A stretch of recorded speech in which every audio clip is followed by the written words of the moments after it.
नमस्कार, आप देख रहे हैं आपका अपना news channel Hindi news live. मैं Kalpana Deol Hindi news live channel पर आप सभी दर्शकों का स्वागत करती हूं। पेश है आज के कुछ ताजा ट्रेन समाचार। अयोध्या में राम मंदिर की प्राण प्रतिष्ठा से पहले उनके विशेष अनुष्ठान पर प्रधानमंत्री नरेंद्र मोदी ने ट्वीट किया और देशवासियों को विशेष संदेश दिया। प्रधानमंत्री नरेंद्र मोदी ने देश के लोगों से कहा कि अयोध्या में रामलला की प्राण प्रतिष्ठा में केवल 11 दिन ही बचे हैं। मेरा सौभाग्य है कि मैं भी इस पुण्य अवसर का साक्षी बनूंगा। प्रभु ने मुझे प्राण प्रतिष्ठा के दौरान सभी भारतवासियों का प्रतिनिधित्व करने का निमित्त बनाया है। इसे ध्यान में रखते हुए मैं आज से 11 दिन का विशेष अनुष्ठान आरंभ कर रहा हूँ। मैं आप सभी जनता जनार्दन से आशीर्वाद का आकांक्षी हूँ। इस समय अपनी भावनाओं को शब्दों में कह पाना बहुत मुश्किल है, लेकिन मैंने अपनी तरफ से एक प्रयास किया है। सियावर रामचंद्र की जय। मेरे प्यारे देशवासियों, राम राम। जीवन के कुछ क्षण ईश्वरीय आशीर्वाद की वजह से ही यथार्थ में बदलते हैं। आज हम सभी भारतीयों के लिए, दुनिया भर में फैले राम भक्तों के लिए ऐसा ही पवित्र अवसर है।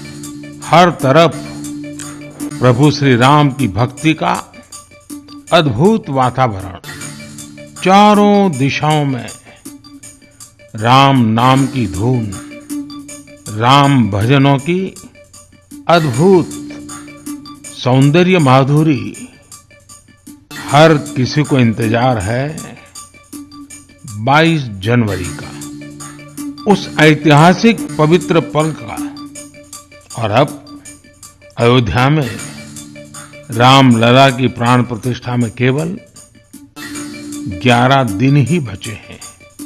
मेरा सौभाग्य है कि मुझे भी इस पुण्य अवसर का साक्षी बनने का अवसर मिल रहा है।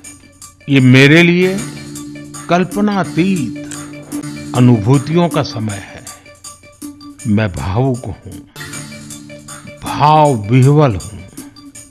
मैं पहली बार जीवन में इस तरह के मनोभाव से गुजर रहा हूँ। मैं एक अलग ही भाव भक्ति की अनुभूति कर रहा हूँ। मेरे अंतर मन की ये भाव यात्रा मेरे लिए अभिव्यक्ति का नहीं, अनुभूति का अवसर है।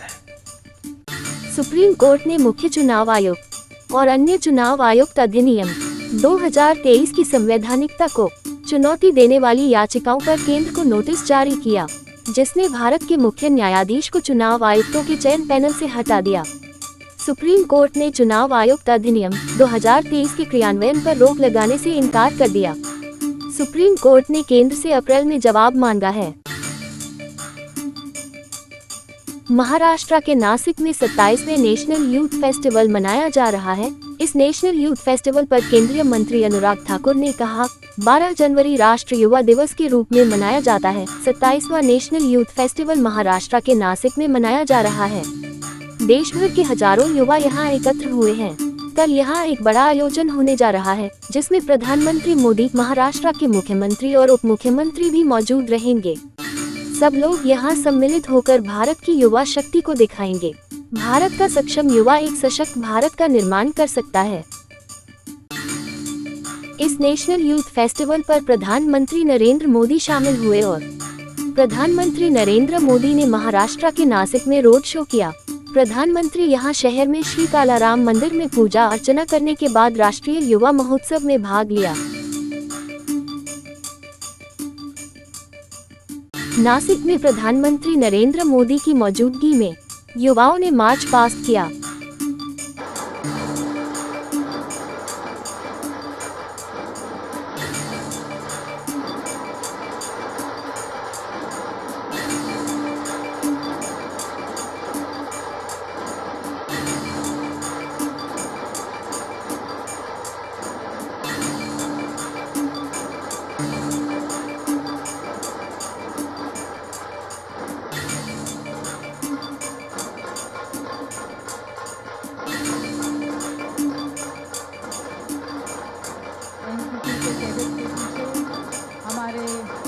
राज्य के प्रतिनिधि अपनी पारंपरिक वेशभूषा में माननीय प्रधानमंत्री जी को नमस्कार करते हुए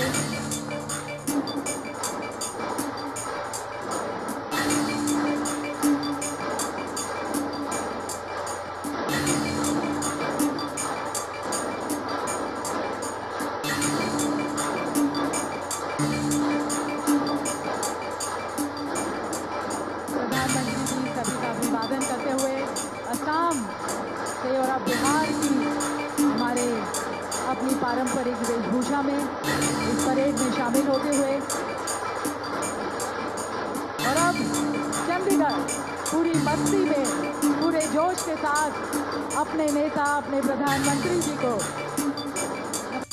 प्रधानमंत्री नरेंद्र मोदी मुंबई में आज Atal Setu Mumbai trans harbour link का उद्घाटन करेंगे, जो समुद्र पर बना भारत का सबसे लंबा पुल है और इसमें हर दिन 70,000 से अधिक वाहनों की आवाजाही होगी। इस Atal Setu Mumbai trans harbour link उद्घाटन पर शिवसेना सांसद संजय राउत ने कहा, इस पुल अटल सेतु का उद्घाटन बहुत समय पहले से लंबित था। जब तक चुनाव नहीं आते तब तक प्रधानमंत्री को समय नहीं मिलता। हमने बार बार ये सवाल पूछा था कि काम पूरा हो गया और पीएम के पास समय नहीं है तो आप जनता के लिए खोल दीजिए, लेकिन भाजपा की भूमिका होती है जब पीएम के पास समय नहीं है, कोई भी योजना लोगों के लिए नहीं होती।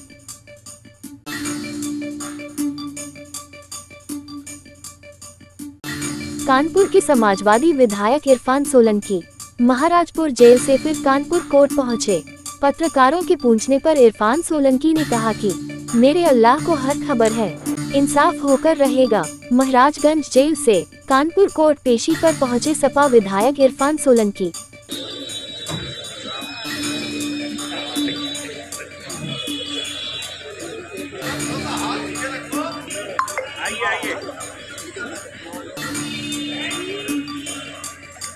इरफान भाई कुछ कहेंगे?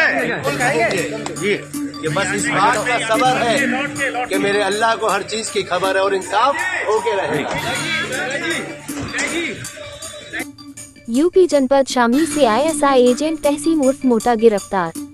एसटीएफ का दावा है कि तहसीन व उसका भाई कलीम पाकिस्तान में आईएसआई हैंडलर को व्हाट्सएप से सूचनाएं भेजते थे। दोनों भाई पाकिस्तान से नकली करेंसी भारत लाने में भी लिप्त हैं। कलीम पहले ही पकड़ा जा चुका है। युवक को बाल्टी से पीट कर मार डाला, किसी ने नहीं छुड़वाया, लोग वीडियो बनाते रहे। एक रिक्शा चालक ने हस्तक्षेप किया, तब तक देर हो चुकी थी। उत्तराखंड में हरिद्वार के रुड़की में अंडे की ठेली लगाने वाले आकाश की बाल्टी से पीट कर हत्या कर दी गई। भीड़ तमाशा देखती रही, लोग वीडियो बनाते रहे। इस बीच एक रिक्शे वाले ने आकर कातिल को रोका, लेकिन तब तक देर हो चुकी थी। अभिषेक नामक आरोपी गिरफ्तार है। इस हत्याकांड की वीडियो वायरल है। इस घटना पर हरिद्वार पुलिस का कहना है कि वायरल वीडियो के संबंध में कोतवाली रुड़की में मुकदमा दर्ज हुआ है और घटना के मात्र 12 घंटे के भीतर हरिद्वार पुलिस ने मुख्य आरोपी अभिषेक पुत्र महक सिंह निवासी बिंदु खड़क भगवानपुर हरिद्वार को गिरफ्तार करके जेल भेज दिया था और इसके अन्य साथियों की भूमिका साक्ष्यों के आधार पर निर्धारित की जा रही है, जिनको उन्हीं अनुसार गिरफ्तार कर जेल भेजा जाएगा। अयोध्या में 22 जनवरी को भगवान राम की प्राण प्रतिष्ठा को लेकर गाजियाबाद में महिला 2 व्हीलर मैकेनिक ने अपनी दुकान पर फ्री सर्विस का बोर्ड लगाया है। वाहनों की फ्री सर्विस का बोर्ड लगाने के बाद उनकी दुकान पर बाइक और स्कूटी की लाइन लग गई।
अयोध्या में 22 जनवरी को होने वाले राम मंदिर प्राण प्रतिष्ठा समारोह से पहले रामपथ पर बस स्टॉप का सौंदर्यीकरण किया जा रहा है।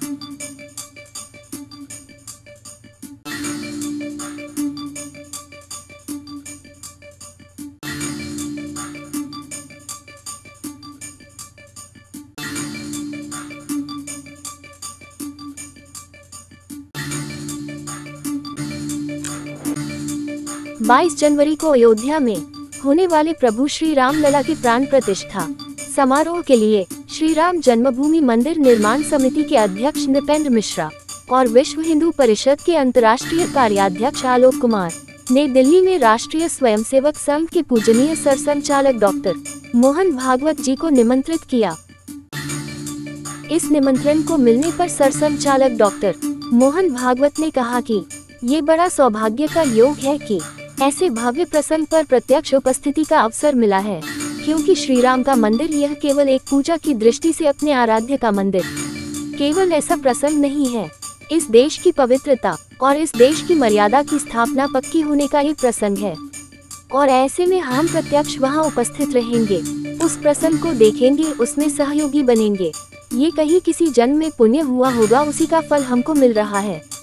इसलिए मैं आपका कृतज्ञतापूर्वक धन्यवाद करता हूँ। ये तो मान के भी न मिलने वाला अवसर है, वो मिला है, जरूर उसमें रहूंगा। कन्नौज कमांडर अमित कुमार आनंद की टीम द्वारा 50,000 का इनामी अपराधी मुठभेड़ में किया गया क्लीन बोल्ड। 50,000 इनामी लुटेरा। इछार मुठभेड़ में हुआ ढेर, साथी तालिब गोली लगने से घायल। इन्हीं बदमाशों ने 5 दिन पहले सर्राफ व्यापारी को लूट के बाद मार डाला था।